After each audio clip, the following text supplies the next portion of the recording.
ডিমের রেসিপি তো অনেক রকম করেই খাওয়া হয়েছে, একবার হলো এইভাবে ট্রাই করে দেখতে পারেন। একই রেসিপিতে ভাত রুটি কিন্তু খাওয়া হয়ে যাবে, খেতে হবে খুবই দুর্দান্ত টেস্টি ও লোভনীয়। নমস্কার বন্ধুরা, অমৃতালি কুকিং চ্যানেলে সবাইকে স্বাগত জানিয়ে আবারও হাজির হয়েছি।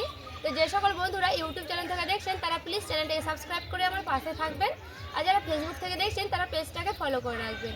আর স্কিপ না করে পুরো রেসিপিটি দেখার অনুরোধ রইল। লাইক দিয়ে ভিডিওটি দেখা শুরু করবেন, আর চলুন রেসিপিটি শেয়ার করা যাক। এখানে দেখুন বন্ধুরা, আমি নিয়ে নিয়েছি ডিম। তো ডিমগুলোকে কিন্তু আগে থেকে সেদ্ধ করে নিয়েছিলাম, তারপরে কিন্তু খোসাটা ছাড়িয়ে নিয়েছি। আর এখানে কিন্তু আমি পেঁয়াজ আর টমেটোটাও কেটে নিয়েছিলাম। এখানে আমি কড়াই চাপিয়ে নিয়েছি। তো কড়াইটা দিয়ে দিচ্ছি তেল।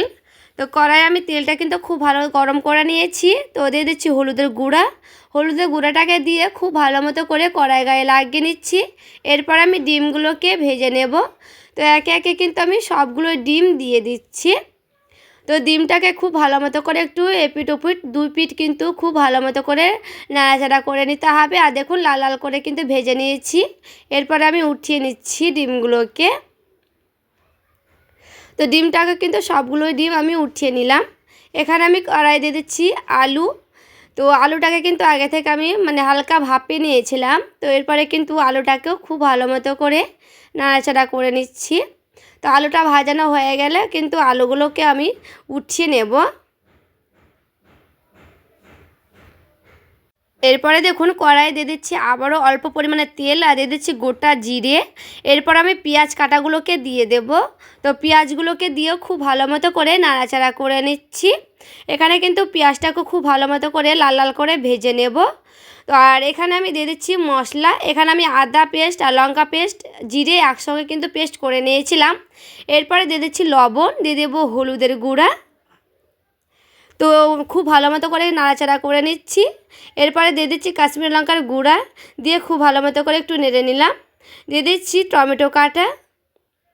তো টমেটোটাকেও দিয়ে খুব ভালো মতো করে একটু নাড়াচাড়া করে নিচ্ছি। তো এখানে আমি ঢাকা দিয়ে দিচ্ছি। ঢাকা দিয়ে মশলাটাকে খুব ভালো মতো করে কষিয়ে নেব। তো দেখুন ঢাকাটা উঠিয়েও দেখছি। তো ঢাকাটা দিয়েছিলাম কারণ মশলা যেন পুরোপুরিভাবে সেদ্ধ হয়ে যায়, তার জন্য।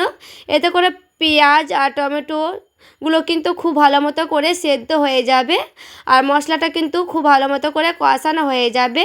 তো যে কোনো তরকারিতে মশলাটা কষলে কিন্তু বেশি টেস্টি হয়। তো এখানে ভেজে রাখা আলুগুলো কিন্তু দিয়ে দিলাম। তো আলুটাকে দিয়েও খুব ভালো মতো করে কষিয়ে নিচ্ছি। এরপরে আমি দিয়ে দিচ্ছি ঢাকা। ঢাকা দিয়েও কিন্তু একটু কষিয়ে নেব। তো দেখুন ঢাকাটা উঠিয়ে দেখছি। তো দেখুন তেলটা কিন্তু খুব ভালো মতো করে ছেড়ে গেছে। তেল দেখুন খুব ভালো মতো করে কিন্তু আমি আবারও নাড়াচাড়া করে নিচ্ছি। তো আলুটা দিয়ে খুব কষিয়ে নিতে হবে, কারণ যেন কাঁচা গন্ধটা না থাকে, তার জন্য কিন্তু যতটা কষানো ভালো হবে তত কিন্তু টেস্টি হয় রেসিপি। যে কোনো রেসিপিতেই কিন্তু কষানো হাতে কথা মশলা।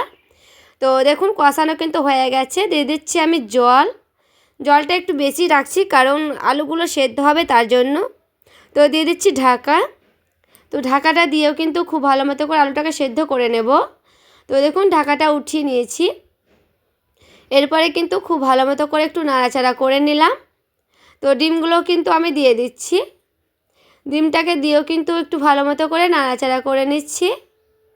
তো এখানে আমি ভাজা মশলা গুঁড়া দিয়ে দিচ্ছি। এখানে কিন্তু আমি বাড়িতে গুঁড়া করে নিয়েছিলাম, গরম মশলার গুঁড়া একটু দিয়ে নাড়াচাড়া করে নিলাম। তো বন্ধুরা এখানে কিন্তু দেখুন আলুগুলো কিন্তু পারফেক্টভাবে সেদ্ধ হয়ে গেছে। এরপর আমি কিন্তু নামিয়ে নিচ্ছি, তারপরে আবারও দেখাচ্ছি। তো দেখুন নামিয়ে নিয়েছি বন্ধুরা। দেখুন ডিমের রেসিপিটি দেখতে কতটা লোভনীয় হয়েছে। একটু কিন্তু ঝোল ঝোল রেখেছি, কিন্তু একটু গ্রেভিটা গাঢ় গাঢ় হয়েছে। তো আজকের রেসিপি কেমন লেগেছে অবশ্যই আমায় কমেন্ট করে জানাতে ভুলবেন না। ভালো লেগে থাকলে প্লিজ একটি লাইক করবেন, চ্যানেলটাকে সাবস্ক্রাইব করে আমার পাশেই থাকবেন। দেখা হচ্ছে আরও একটি রেসিপির সঙ্গে।